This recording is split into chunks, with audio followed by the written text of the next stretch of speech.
Let's say if they're back squatting or front squatting, they're going to do a slant board body weight squat. Then they might do a kettlebell or a goblet squat. Then they might go into just the barbell, and then they're going to progress into a front squat with the barbell and just slowly add in weight. Would that be like a simple progression for a squat? I think there might be some potential between the kettlebell and the barbell with like a really, really deep deficit with the hex bar. I think you're onto something there with the clean as the number one thing. At this point in time, I would agree. And in the past, I wouldn't have because I didn't have enough experience. So much respect for what you're doing out there with athletes. You don't have a choice but to get results. Yeah, you're trying to get views, but like your athlete either throws the thing far enough or not. Let's say an NFL team comes to you, Ben, and they're like, look, I want to know how you would lay out a full year program. It's like, let's make sure we don't have overuse pains and injuries. We're healthy enough to actually go hard at the things we're trying to go hard at. What lifts are going to support going hard at that thing? Like what I would advise a trainer for modern times is to be exploring and finding. I love that. That's pretty good. We're going to go into the best aspects that you can use to maintain that joint health and to get continuously stronger over a long period of time.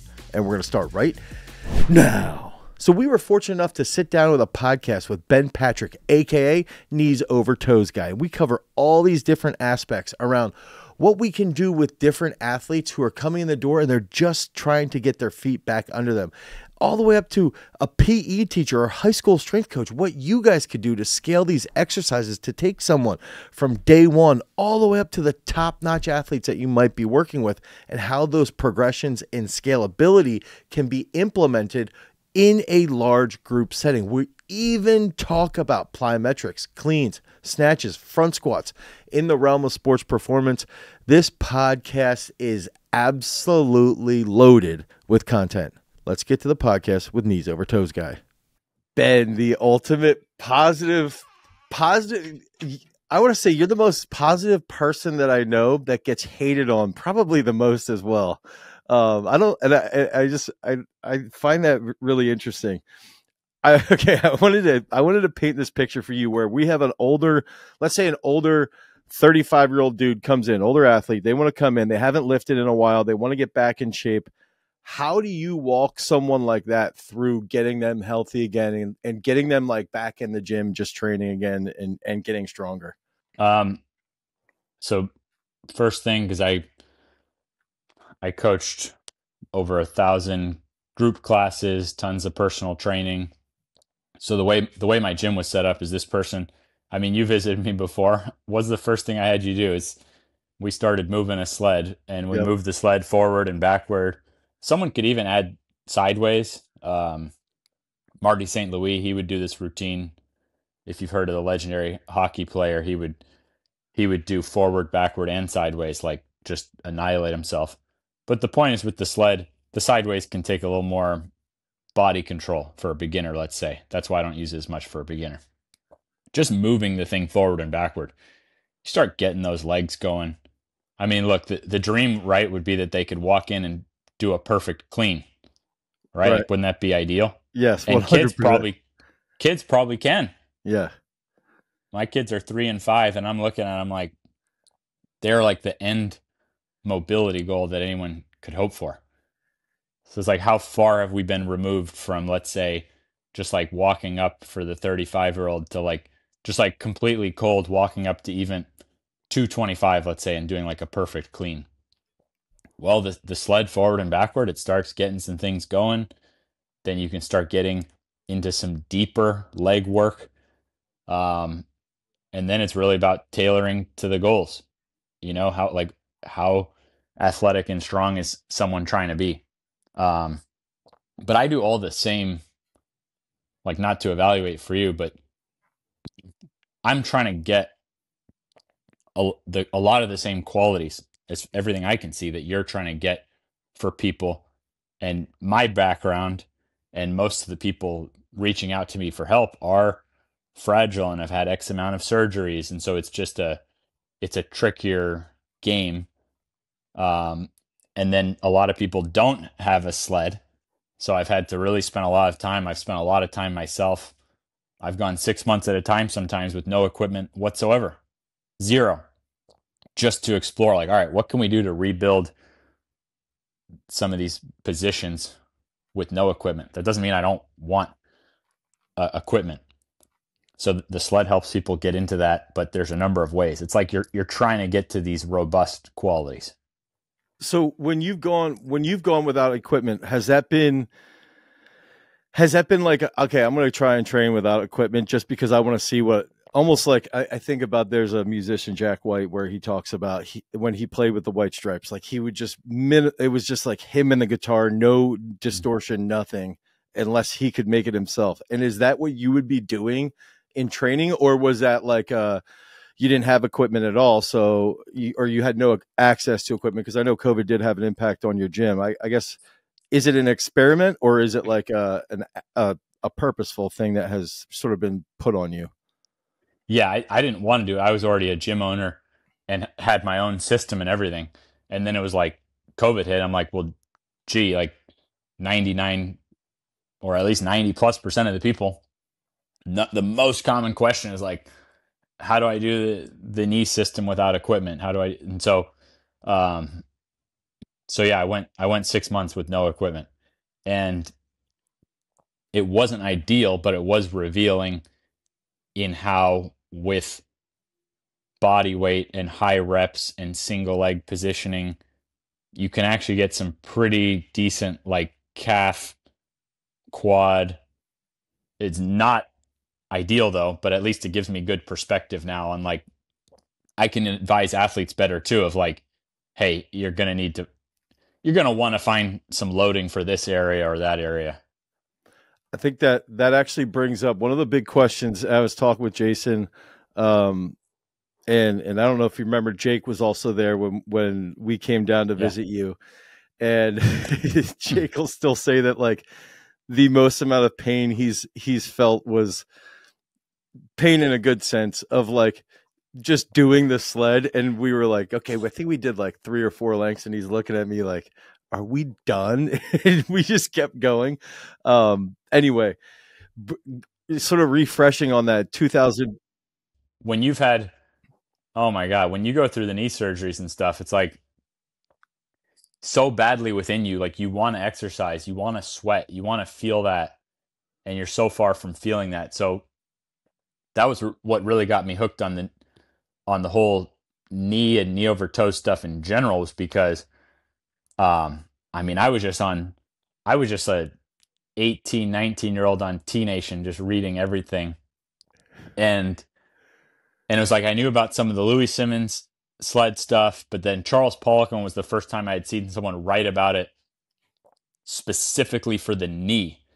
Yep. And he had this guy, Bro Greer, a javelin thrower. Yep, who tore his ACL. And so he had limited time between tearing his ACL and the Olympics. It wasn't enough time to get surgery and stuff. And one of the things he was able to do was this backward sledding, and they were doing it like heavy and often and stuff. And I'm like, okay, this is something versus, like, I mean, I had come up with rest, ice. My high school coach got me like double dosing a leave, and like there was no concept the way I grew up of like doing something training wise about the knee. And so yeah, I started going to this gym, and they didn't even have sled turf and stuff. I would take the sled outside, or my buddy and I would take turns just putting the car in neutral and just putting our butt against the bumper and just moving the car.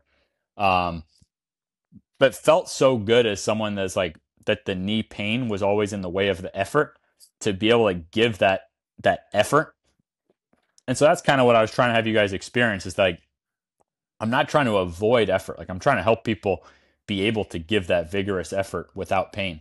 And now I can do, I'm not the strongest, but what a great feeling to be able to do a clean and like have it feel good and stuff. So I even been exploring my gym right now in my little barn here. I didn't even get a squat rack yet. I love exploring stuff like this. So anything I want to squat, I gotta clean it. And I'm like, I think you're onto something there with the clean as the number one thing. I would tend, at this point in time, I would agree. And in the past, I wouldn't have, because I didn't have enough experience. Ooh, that we should be clipping this for social. I love that. That's pretty good. Go for it. Go for it. I have so much respect for what you're doing out there. with athletes, and like you don't have a choice but to get results. It's like you can't just make something interesting and get views. Like your athletes, like, yeah, you're trying to get views, but like your athlete either throws the thing far enough or not. So I really like that. I've put myself in a lot of scenarios like that. In before COVID at my gym, I would let junior college basketball teams come down. I would train them and I would play one-on-one against all their best players. So this is like this 6'1" white dude is like challenging like top JUCO, like guys going D1, challenging them one-on-one, and hold my own, if not often. Like I crossed this one guy so bad one time, it was like that was it. They were going to do knees over toes, Yeah, yeah, and as a they see me convincing throwing point. down dunks. The idea was like I'm not just talking theoretically here. Um, so I love what you're doing, and yeah, I would say that the clean is number one if you can get someone into it. And I think you can get someone into it, and it's about what their goals are. And just as if I told you, hey, you're never allowed to do a clean again, well, you'd figure a way around it. You'd front squat. You do it. It's not like an absolute thing, but I would say that's the king. And in a weird way, all those 15 years ago, when I was finding out that I could work vigorously with a sled, that was a stepping stone for me, and it's been a stepping stone for a lot of people. I hope you guys are enjoying this podcast with Ben Patrick, aka Knees Over Toes Guy. One thing that I want to share with you guys is that we have a strength training app, Peak Strength. It's the first link in the description. Inside of our strength training app, we have programs specific to sports, football, basketball, soccer, lacrosse, badminton. We also have a program for those of you who are like me, 40 years old, and you want to be in shape, you want to be as explosive as you can and maintain that longevity, and that's known as athletic fitness. So just click that first link in the description, head over to peakstrength.app, the Google Play Store or the Apple iOS Store. Download that today. The first week is free. First week's free. And we use a lot of that content, a lot of the ideas, and we use a lot of the concepts from Knees Over Toes guys that we learned back in 2022. But everything is still rooted in getting you as strong and as explosive and as fast as possible. Again, it's the first link in the description. Now let's get back to our podcast with Ben Patrick. So, okay, that's a great transition there because, you know, Jake had knee issues, worked through them, and one of the big things too, I think even when you started that answer, like around the effort, is like the coolest part about the effort is it's not necessarily like a back squat effort where you're doing a 5 rep max that's really, really heavy. It's close, but it's not debilitating in the sense that like a kid who's 12 or 13 will feel discomfort and they can grow from that substantially. Yes. What I wanted to ask you then is if you would take that and let's say in a program like a system that we have, let's say a kid trains 4 days a week, a shot putter, discus thrower, or a football player, whatever, they're going to clean or snatch 4 days a week. And then the way that we would set it up is they'll do a leg day or upper body day, a leg day, upper body day. And we do 1 day of those is jumps. We do all plyometric work. How do you see your system overlaying that? So if somebody's watching this, let's say they're a coach that have their layout, and our split might be a 4-day split with 1 day devoted to plyometrics. How do you see your system sort of overlaying other coaches' systems as a supplementary aspect to their performance? Good question. I mean, one is just, most good coaches are already going to have a lot of background in almost everything I do, and maybe just them seeing practical ways to plug it into their own systems, into their own rehab work. And I've also worked with other coaches who are getting to, training for Olympic bobsled or these kind of really high power things. And I would say that the best results I've seen all around is almost where you're still doing the high power stuff, but you're a bit patient with it, and also making what would be considered remedial stuff like extra jacked. Like even if it's like a dumbbell rotator or something, getting like way more jacked than everyone in your competition zone, even if that means uh, a little less frequency with the compound lifting. So I'm not saying to like not be doing the compound lifting. That's just where I saw best overall results. But I wouldn't be the authority on that. Someone like you would be the authority on that. To this day, for I would echo what you're saying with that, because even okay, so full transparency for the audience, I was influenced and got certifications from Poliquin, worked with Adam Nelson, who also was a teammate of Bro Greer. So I do have a pretty big impact from Poliquin. But one thing I remember with something is like the dumbbell external rotation, and maybe this you could, if I explain this to you, and you could tell me if I'm wrong or not on this interpretation, but we would have set goals. Okay, if I want to bench press 500 pounds, I need to be able to hit like a 50 to a 55 pound dumbbell for external rotation for a 2 to 3 second eccentric for 5 to 7 reps. And I have, I've got video of me literally hitting 60s on external rotation. And to me, that's sort of echo, and then soon after I bench 500 plus for reps. And it's like, that to me is essentially what you're saying, is like the more extra jacked you get with those movements, the more results you're probably going to see from the compound. I don't know if that's what you're saying. Yeah. And more like, yeah, definitely. And then even more specifically is taking that immediate gain, but actually seeing that translate out over a career. Yeah. So I feel like you could almost take, it's almost like if I asked you, like, if I said, hey, I'm going to pay you an amount of money that you just can't turn down, and you have to write me a 6-week program to get my clean as high as possible. And that's it. Like, that's it. I'm paying you purely how high can you get that clean in 6 weeks only. Obviously, you're going to be like, look, how good we can get that in 6 weeks is not going to determine your athletic career. But if you took that program and like maybe cut that in half, and then filled in also getting jacked on the remedial stuff, now you're looking at something where you can be getting to those more elite performances, but also be seeing, in most sports, you're talking many years that you're going to want to be performing, and we can't fully control the injury, but we definitely can have some influence on it. It's not just like, well, there's nothing we can do about it. No, there's circumstances there's nothing we can do about, but we can definitely influence that. And that these things then make a big difference in where's that athlete at like 6-8 years from now. Yeah. Yeah, absolutely. Is that how you would see? That's an interesting way to look at. Is that how you would see almost like it? Let's say an NFL team comes to you, Ben, and they're like, look, I want to know how you would lay out a full year program. And you would look at it like, okay, let's make it 6 weeks. They have to get in top shape so that in 6 weeks they can get to, their season opener as good a shape as possible. But then we expand that over a year. Is that like the drill you roll through for building out a whole system or a whole program?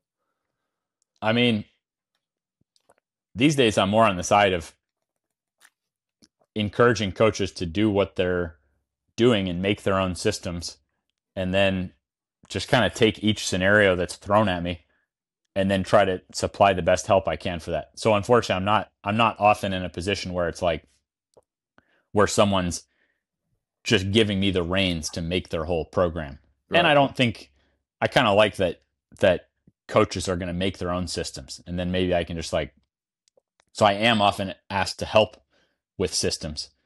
And I would say that's definitely an overall theme, is like, let's make sure we don't have overuse pains and injuries, that we can actually give, like, that we're healthy enough to actually go hard at the things we're trying to go hard at.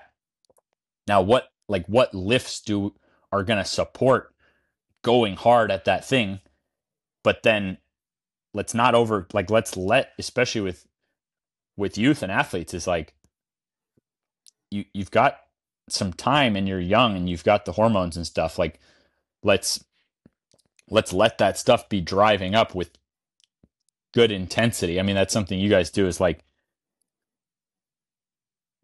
you put in the effort. So when I'm helping someone make a whole system, influencing their whole system, I want to make sure they can give effort at the important thing, effort at their sport and effort at the key lifts, and then be putting in remedial lifts to support that.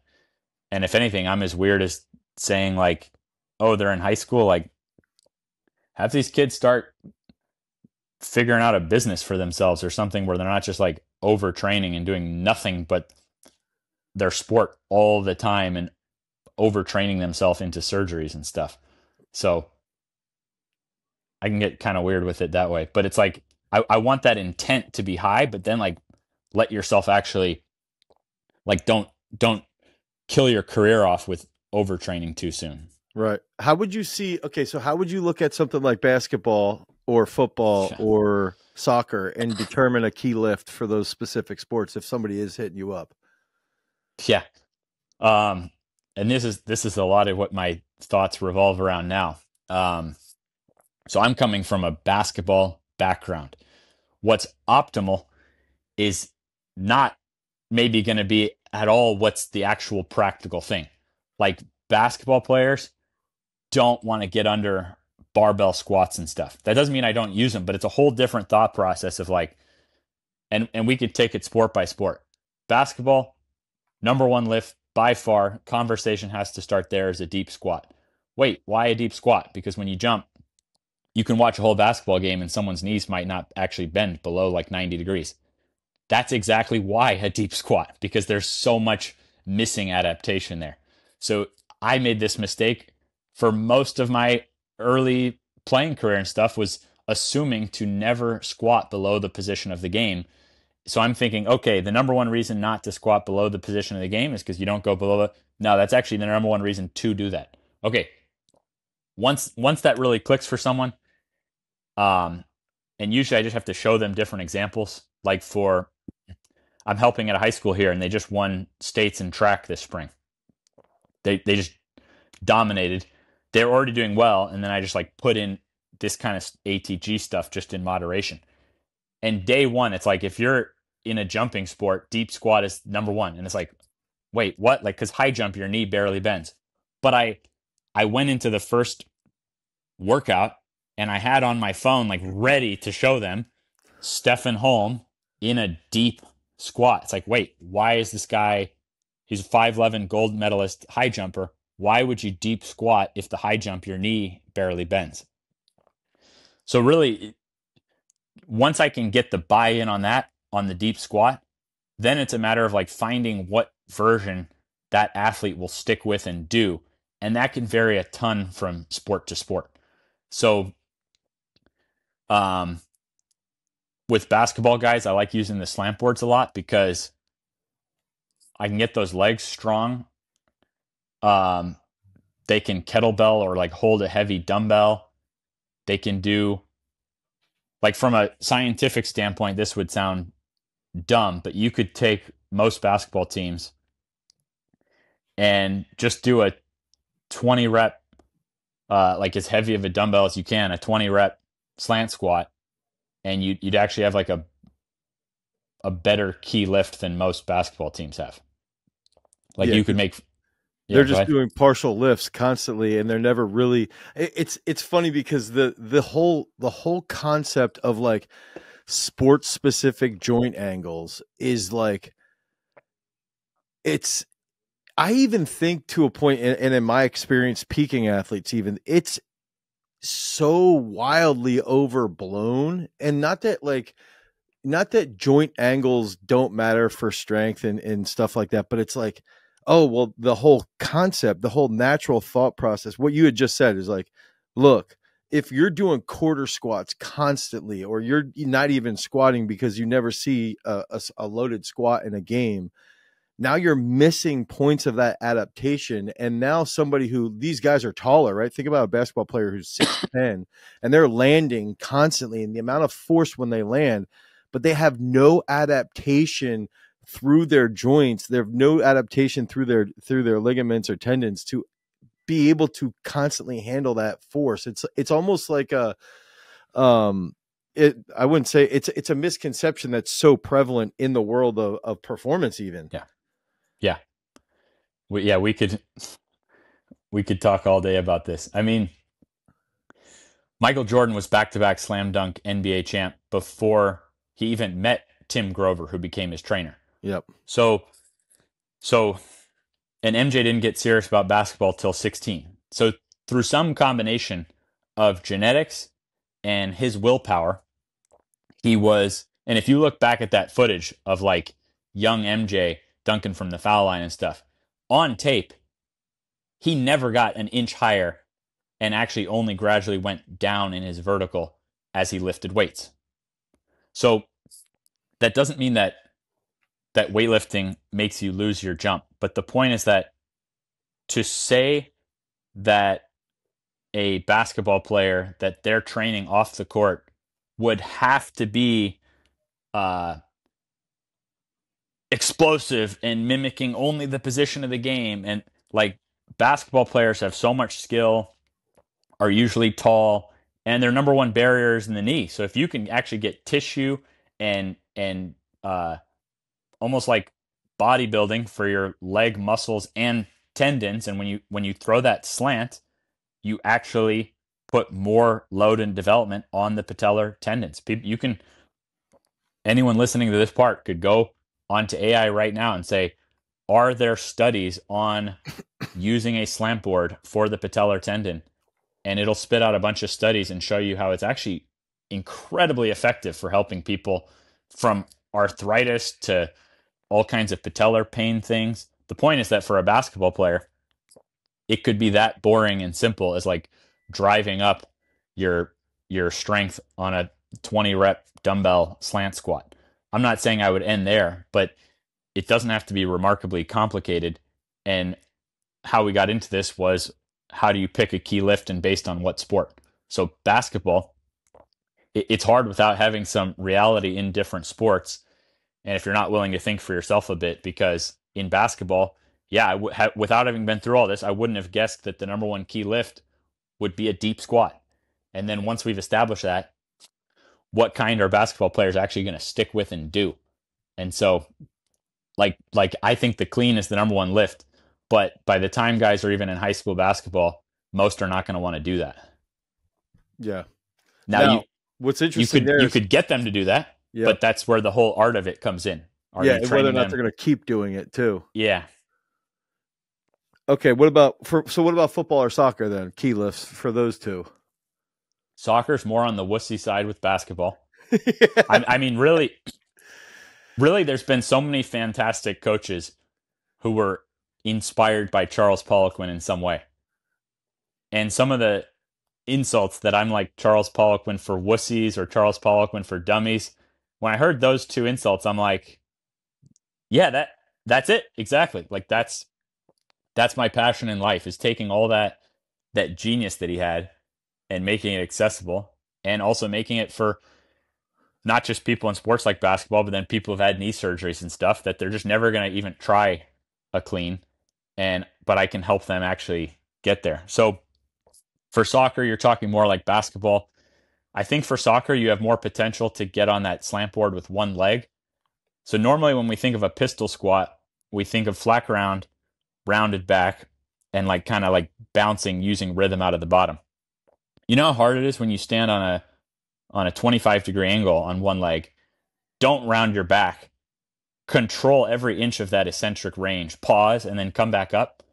So I found with high school students, you can actually get pretty strong, deep squat ability just by progressing to single leg on a slant board. The school that I'm helping at, it's like they only have 2 squat racks, and they're in a sort of downstairs room that not all the students are allowed to use. So it's like, now imagine I have to coach like 30 people at a time. So it's like, okay, this is interesting. The track team in total was maybe like 50 kids. So I have like a couple hours to get through 50 kids. So I definitely have to think outside the box a bit. And even for the tall basketball guy, probably 90% of basketball players might not be able to do 1 rep of that. So let's say you build them to where they can do 10 reps per leg, single leg on a slant board. You're actually going to find, like I've had some dunk breakthroughs with guys that just were unwilling or unable to access a squat rack. and I just got him stronger single leg on that slant board. I would say for basketball, soccer, football, for all of it, ideally you would progress to a bar and at least a front squat. And credit to Alan Bishop, who's the head strength coach of University of Houston men's basketball. So in the entire field of basketball, NBA, college, Europe, one team over the last 5 years stands above all the rest for being known as physically the most dominant team. And that's University of Houston men's basketball. And they're in that less than 1% of basketball teams that deep squats with intention year round. Less than 1% do that. I've been all over the world working with basketball teams. Less than 1% deep squat with intent. And he does that, and he progresses. He uses the slant and kettlebell, but then he turns that into the bar and a front squat. And then once he's got guys going, then he mixes in all the things. I don't think, and this is a basketball team, they don't turn that into cleans. My guess is that for basketball guys, he probably just finds it more realistic to keep them going on the squats because they're doing squats, pull-ups, they're training their hamstrings all kinds of different ways. And also for basketball guys, most of these guys are naturally going to be springy, and so you can supply in the strength factor and then the power. So it's like if you almost have like the muscles and the tendons adding up to that total power. The tendons, you're starting out very high. You bring up the muscle development in the right areas. I mean, that's just one way of explaining it. Yeah, I'm just kind of guessing for him why he doesn't go all the way to then cleans. I think for football, getting to a clean with like great form, letting that stack up, that could work. But in my experience, I did have success strength coaching a high school football team. We quickly worked into the barbell squats. What I found that they really resonated with, this football team, they really liked squatting with chains. So that method stood above the rest. So I'd set up, this was before knees over toes guy and everything. I just went to a local steel company and had these like big metal slants made, like wide. So if it was like a Samoan or whoever it was, like everyone could either stand a little bit or a lot. Like people could just use whatever amount of heel elevation they wanted. And their favor was the chains, I think, because you've got that weight ego in football, but every guy who thinks they can squat 400 can't even squat 300 all the way down at first. But with the chains, I would be like hyping them up. I'd be like, that motherfucker's 500 at the top. You know what I mean? It's like 315 at the bottom. Yeah. And so we had guys getting to like where now they're surpassing their previous half squat maxes at the bottom. And I mean, I just went to Home Depot and just getting like tons of chains, like super heavy, like 100, 150 pounds of chains. We had guys who could do that like deep squat dunk and stuff. I remember one time we had the most scholarship players like per player in America. Like we were just like a D1 factory. So you talk about great recruiting, all that stuff, but I was making these guys freaks. And I remember one time a kid like getting a scholarship because the coach came into my gym and saw the kid like dunking from a squat. So like we're talking football scholarship, right? Just from seeing a kid dunk from a squat. And we worked the RDLs a lot, like with a good stretch on those hamstrings. So even if someone didn't feel comfortable technical wise progressing to a clean, I didn't have a background in it. So with the football team I coached, I didn't progress them to a clean. The chain squat was really the winner for the squat. And then like a nice RDL, because again, they're getting to see some load, but they're getting a lot of tissue adaptation. And then we went hard on pull-ups. Football is really where I switch over and try to get them stronger on dips. And we actually work dumbbell overhead pressing pretty hard just because most football players are not actually pressing overhead. Stuff like that. Okay. I wanted to echo too. I think what's interesting with the chain stuff there is that like oftentimes people get off on the chains just it's like it's like ASMR of you lifting. While you're lifting, you hear the sound, and it's like this success. And a lot of people don't even know, like, you know, and I've done 2 podcasts with Dave Tate where he's got his super dialed in formula. And after the one, I was like, dude, Dave, like, I used to just put chains on the bar. Like I would just throw chains on the bar. And he's like, oh yeah, it'll still work because you're just feeling it. Like, and you don't really know what's happening, but it's swaying a little bit and it just makes you feel tough. Yeah. And it's funny because you even brought up like the art there's an art of that helps motivate kids, and they might feel tough putting chains on with the weights. And it's like, that stuff goes a long way outside of the just the fact that you have to accelerate quicker through the finish as well. But that's the funny thing is, for me, it wasn't even about that. It was the fact that I would find they were actually more willing to squat deep. Like they were willing to go lower with the chains, believe it or not, because it was and then we didn't know how much chains were really on the bars. So it's not perfect because you don't have an exact measure. The point is just that worked for those guys. Right. 100%. And I think that's oftentimes an underappreciated aspect around training is like, yo, this is what's working.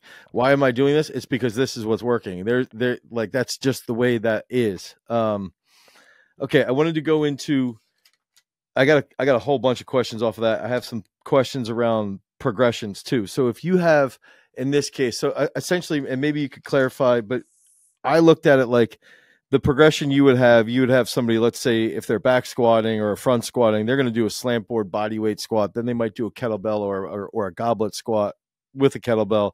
Then they might go into just the barbell, and then they're going to progress into a front squat with a barbell and just slowly add in weight. Would that be like a simple progression for a squat? Yeah. I mean, I'm thinking general progression, body weight, but then most people can do that. Kettlebell, it's just kind of convenient to hold, kind of gets you thinking with the front squat a bit. And then barbell. Only thing I'm personally testing lately is like, I think there might be some potential between the kettlebell and the barbell with like a really, really deep deficit with the hex bar. Okay. I'm thinking there might be some because again, I'm in there with this like this issue of kind of the difficulty of if we have the desire to front squat, but having the space and the coaching resources and stuff. And someone could more safely, like if you're with the hex bar, okay, if you fail it, you just set it down. But I'm talking about like really deep deficit, like an ass to grass hex bar deadlift. I think there might be some potential there as an in between before then loading a barbell. Okay. How would you get, because I feel like you're also partially the king of Nordics. I wanted to you to share like your Nordic progression, even using the back extension. Yeah, I mean, I don't think I'll be the Nordic king going forward, just because with more perspectives, I keep like kind of simplifying down my system. So I had a gym, and I had multiple hamstring curl machines. And it was when I started training this football team and also doing more group classes. Like I really loved group classes because I loved that I could just make it more affordable for people, but still make good money myself. Honestly, it's like I could, if I could charge someone $15 or whatever, and then 12, 15 people come through. So I couldn't use the hamstring curl machines. It was just too many people.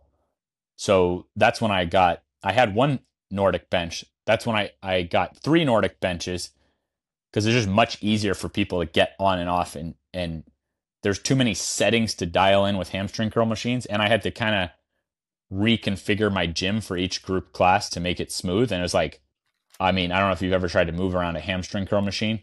Yeah. Once you move that thing once, you want it to just stay there for the lifetime of that gym. So with the Nordics, I could wheel them around really easy. And then we would use wood plyo boxes to elevate the front ends of them. So that was really my journey into becoming famous and or infamous for Nordics is that's what I could access. And these Yeah. football guys were often coming from programs with no hamstring strengthening because it wasn't accessible. So for me, that's not a good enough excuse. It's like, oh, because it's accessible, we're just going to give up on it. So, and most couldn't even control down a Nordic well enough to even work on it flat. So we'd elevate the front end of the bench. My conclusion on that would be just resisting your body down on a Nordic. That is some quality eccentric training. I don't think you ever have to worry about going up. I explored all this stuff, and I think for the football guys, I think it got them maybe more mental buy-in to do it. But now I just try to get them the mental buy-in on just actually putting the intent on the eccentric and then pushing back up. Because that's where I see most of the actual tissue adaptation and injury prevention. And the going up is more for fun.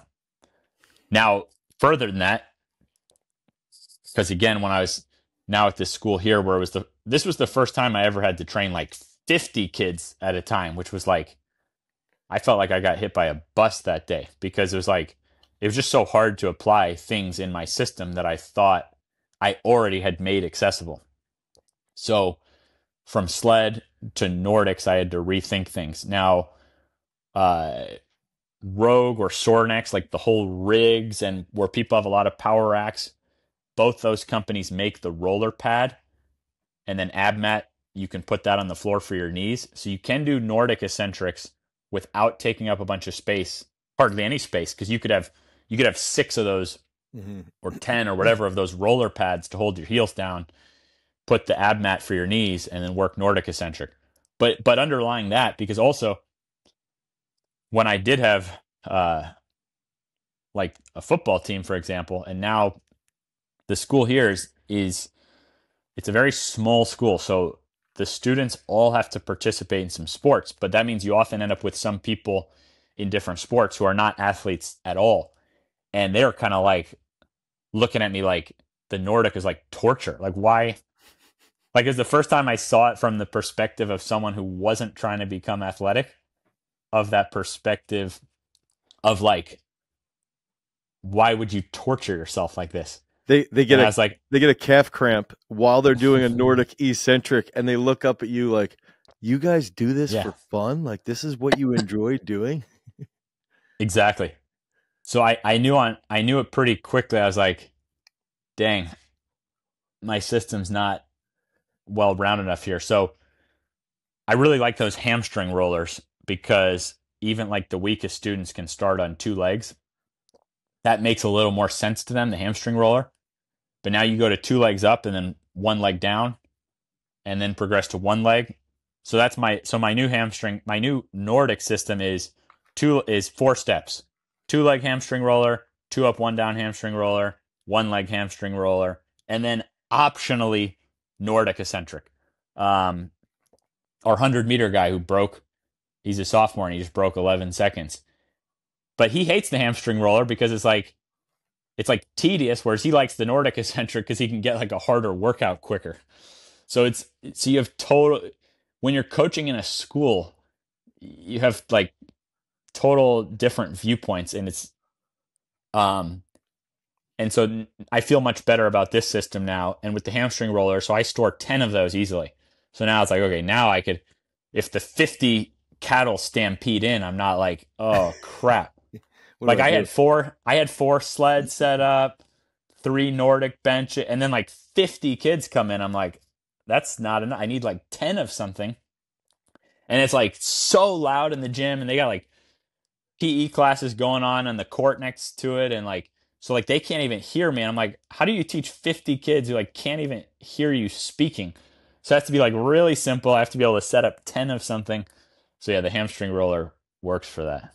So, okay, that actually goes into one of my other questions, is because you're already touching on this, and maybe this is everything, is, we saw you, I want to say January or February of 22, it might have even been earlier, was the last time we met in person. But what would be those, like, the biggest lessons that you've learned from 22 to now that you're like, yo, I I got more stuff, and even that right there is a lot that you've learned just from, hey, I need to simplify this so the barrier of entry is lower, the accessibility is thus higher, and I can impact more people. Is there any other things like specific to that realm that you're like, dude, I've learned this in 22. Let me share this. This is something big.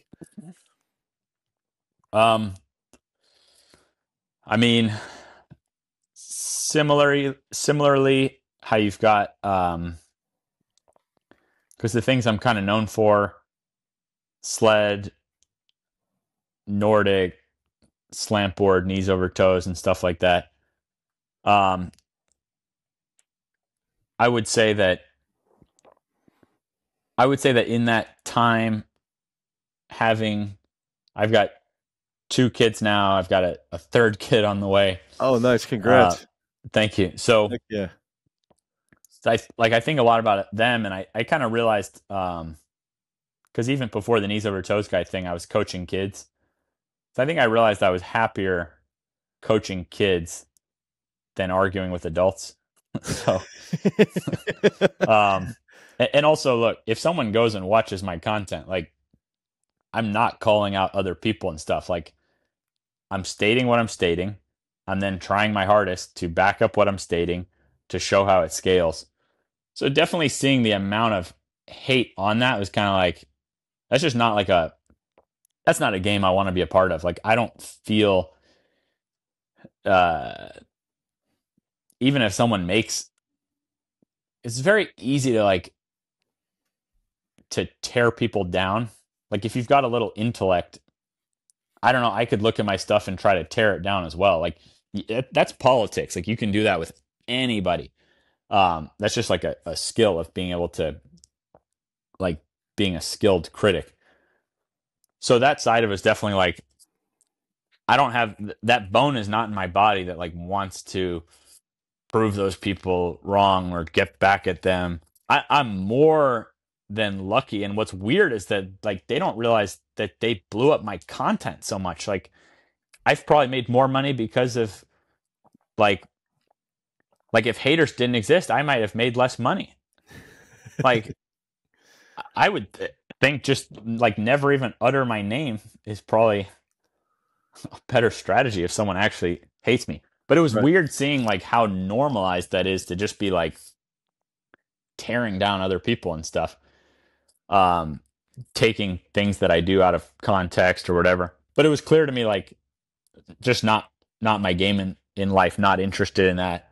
I want to focus on helping the next generation. So I'm like, so yeah, I'm out here. I basically, this school was already doing some ATG. My wife went to school out here. It's like a small school.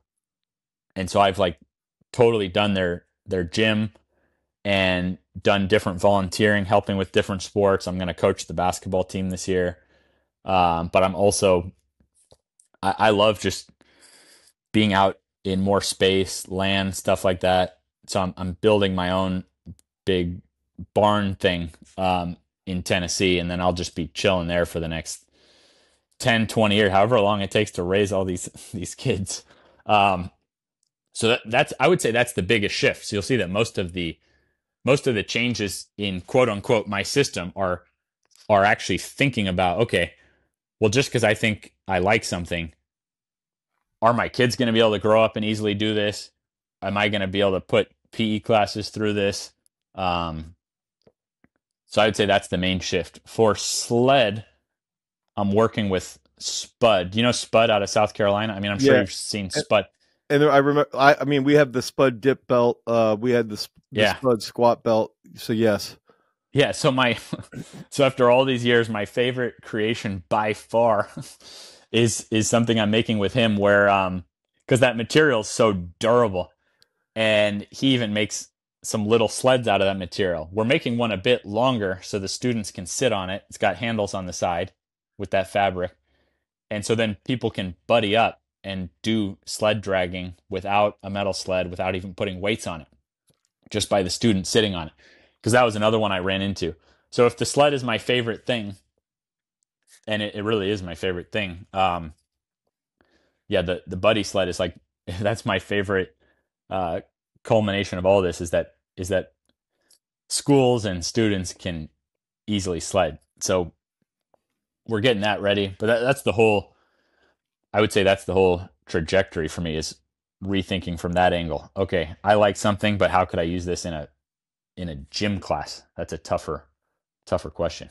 That's actually, I think, a great drill as far as coaching is concerned, because you're sitting there going, okay, if I'm doing this and someone's watching my content, let's say there's some guy, use this example, Tennessee, Texas, Pennsylvania, wherever, and they've got a class of 30 kids, and you have 5 kids that are savages as athletes, and they can do whatever you tell them to do, but then you got 15 that are in the middle, and then you got another 10 that they don't even exercise at all. So it's like, how can you make that more accessible, which to me is essentially what you're doing, is like scaling it so that all angles are hit for improving that entire theoretical class, right?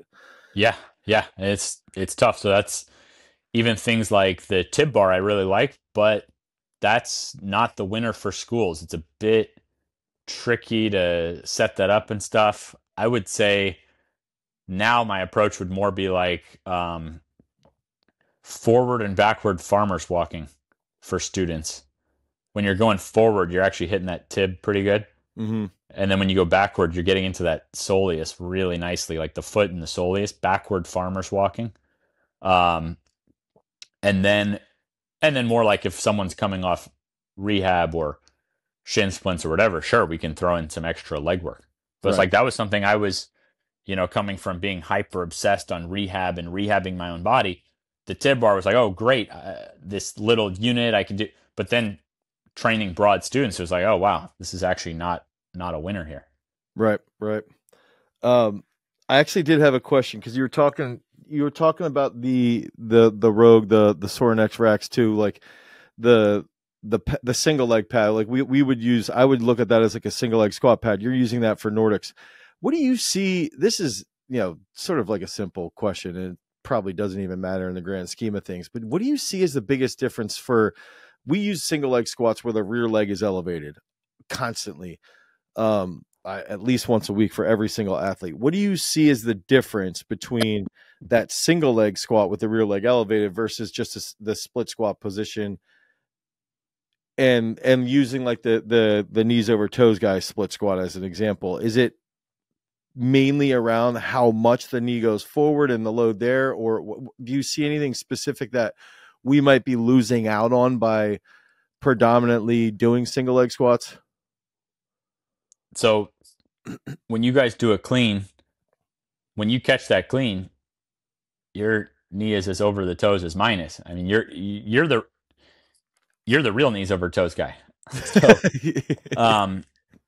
So it makes more sense that because you guys are getting really strong with your knee over your toes, that not all your accessory work would have to look exactly like mine. Whereas if I'm rehabbing someone and they're not squatting deep and stuff, like I'm going to need some ways to get in there. So the main use for me of the deep split squat is, and particularly when you're coming off an injury to one side, like almost never is a knee injury like, yeah, I had the exact same injury to each knee at the same time. So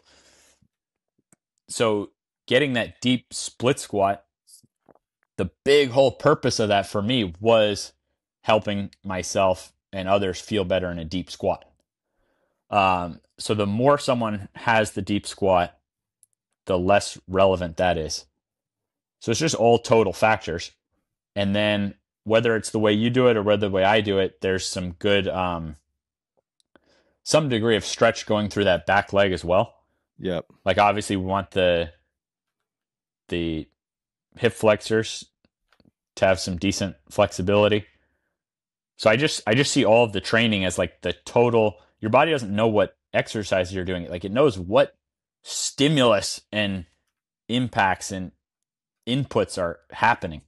So I think you're already getting so strong with the knees over the toes that maybe the way I split squat would make sense if one of your lifters had really strong pulling, but difficulty in the deep squatting part relative.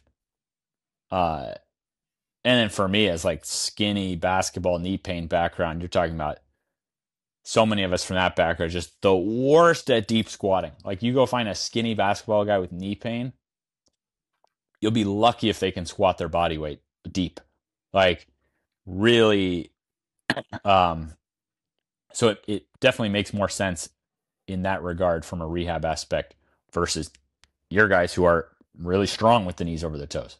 Yeah, I think that makes perfect sense. I like that a lot. I have like one or two training questions, and then I want to ask you some questions that I feel like you've thought about, but not. And maybe we don't even keep this on the podcast, but I want to make fire away. Yeah. Okay. So first of all, I want to get into training stuff because there's two more here.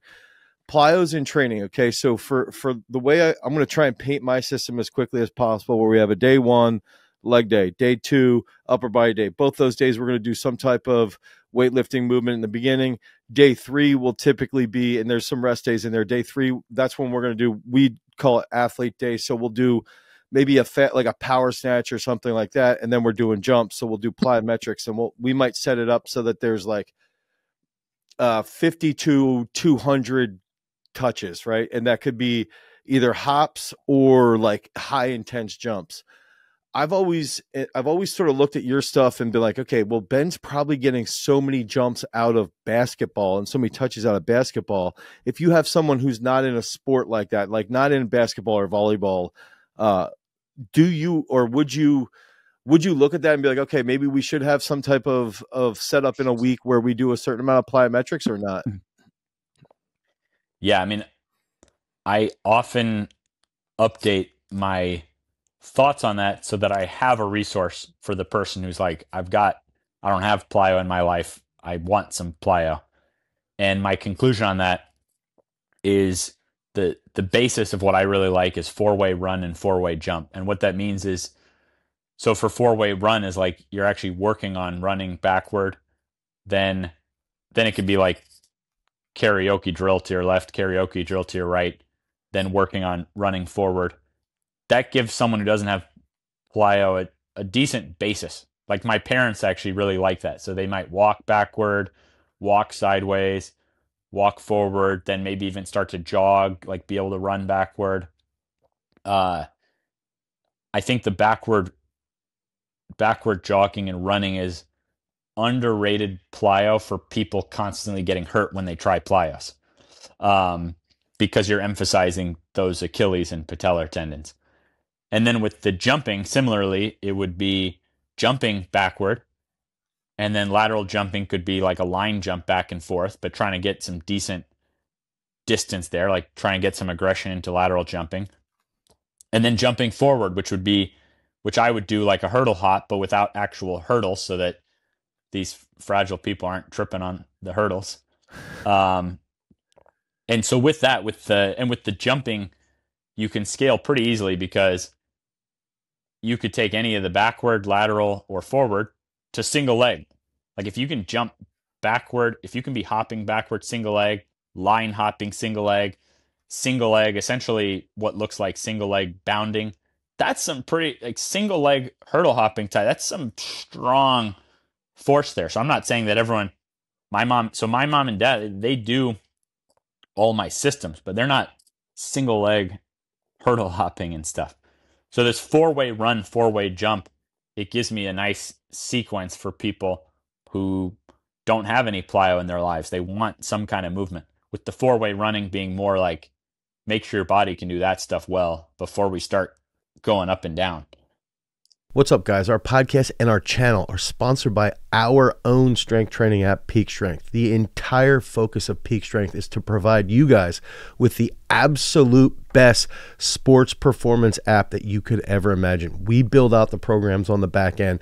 We take in all of these different decisions that we learned here on site at Garage Strength so that we can then apply it to you so you can improve your training. So if you guys want to improve your overall sports performance, head over to peakstrength.app, the Google Play Store or the Apple iOS Store. Download Peak Strength. You'll get a free week of training, and then you can start getting on those gains, get those reps done so that you can become a champion. Now, let's get back to the video. Peace. Okay, the other question I had, because you do have 2 children, you got a third one on the way. I don't know how many more you're going to add to the Who knows? to the group. I've got 4 children myself, and I wanted to Wow, ask congrats, you. man. Well Yeah, done. thank you. How old are they?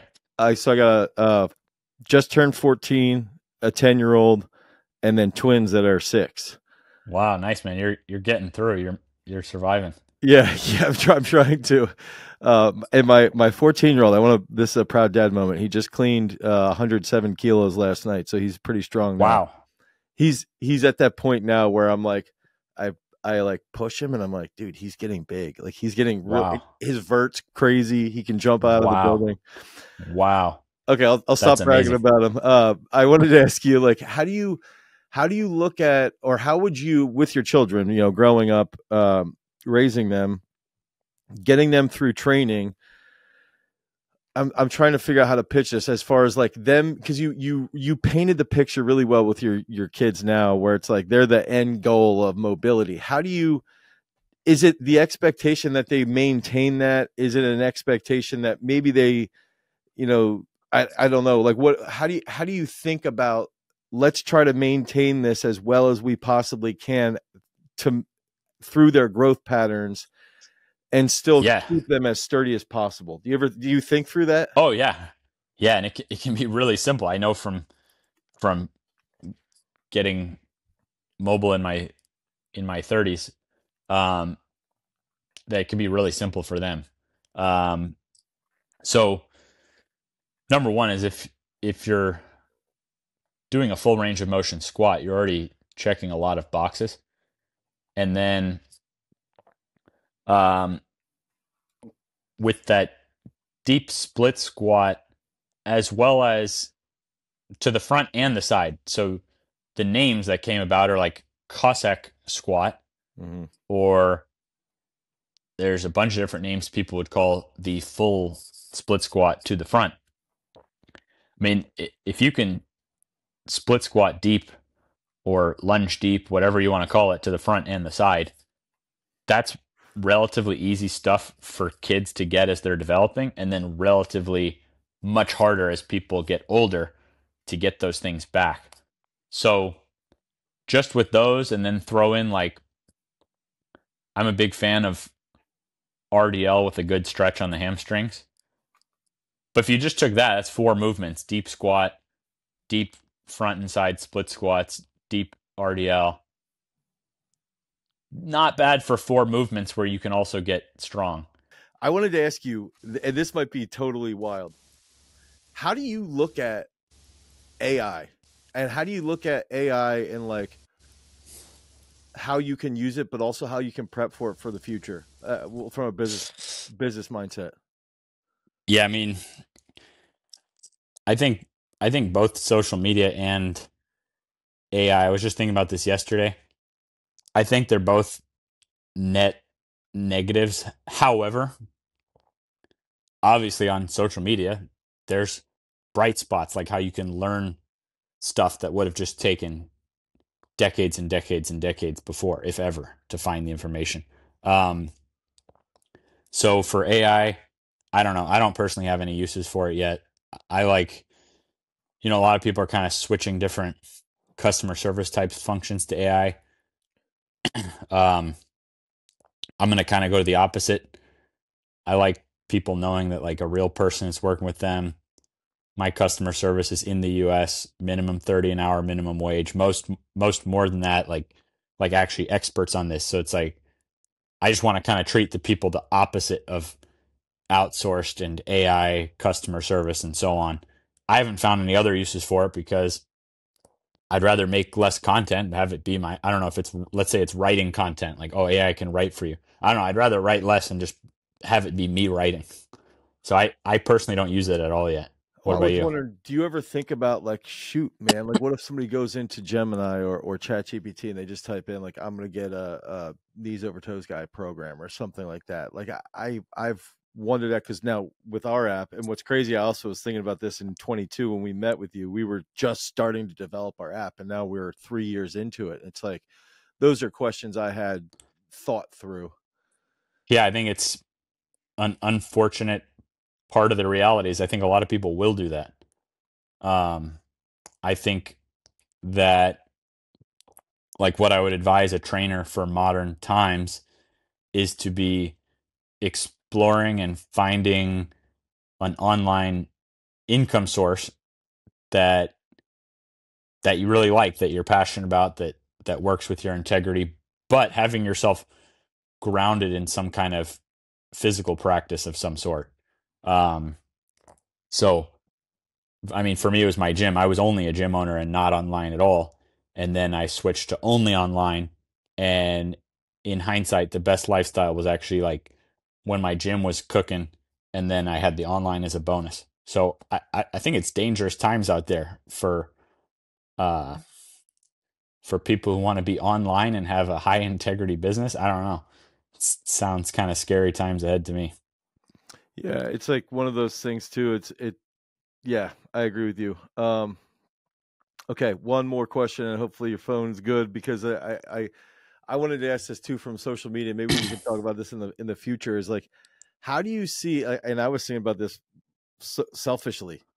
How can I get people? How would you be like, okay, I want to get people to learn that the clean is the best lift that they can be doing, or the snatch is the best lift that they can be doing, and spend a year? And is it like just constantly putting out content around that, or is there, what would your approach be on something like that? I think if I was going to try to do that, the why, like convincing someone of why that is, and then my content really didn't start to blow up until, I mean, I'm sure there were others, but at the time, I was the first person I was aware of who was like making progression videos. So showing for the person who can't do it step by step by step. Um, that might sound tougher for a clean, but that's good. That's the person who's not going to be convinced probably thinks they can't do it or that would hurt them to do it. So same with knees over toes, right? It was like the whole thing was like, oh, your knees over toes. I mean, I had to wade through thousands of comments of like, you're going to get hurt, you're going to get hurt. Uh, but supplying the why and the progressions. So that's what I would do with the clean. I would relentlessly, like, dude, the amount of progression videos I've made for the knee, even I'm nauseous thinking about making another one for my people following. Oh, another one. But it's like you almost want to have people saying, oh, another video where he shows us step by step how to go from any level to the clean. That's, you kind of want to, like, it actually, like, it worked. Like, I took the boring progressions, but that it makes it accessible to people of how they can get to where their knee can go over their toes, and relentlessly explaining why without, I've never made a piece of content criticizing anyone else. So I could only say from my experience, if I was going to try to convince people of, okay, why the clean is the best exercise, I would do those two things. Okay. That's great. I appreciate that. I love that. Ben, tell us, what if somebody watching, what they could get from you, the treadmill. I mean, everything that you're associated with. I feel like you have a million things going on, and what they could pick up. I mean, I've explored a lot. First and foremost is going to my Instagram. You're going to get actually more free content effort than ever. I mean, I only post like once a week and I put like 20 plus hours into each post. Um, Now I get that's not what everyone wants, is like a detailed education, but that's the point. For the person who wants more, start by getting yourself educated. It's like my goal with that Instagram page and YouTube is that it's like a free education that you'd practically have to go to school for on these specific things.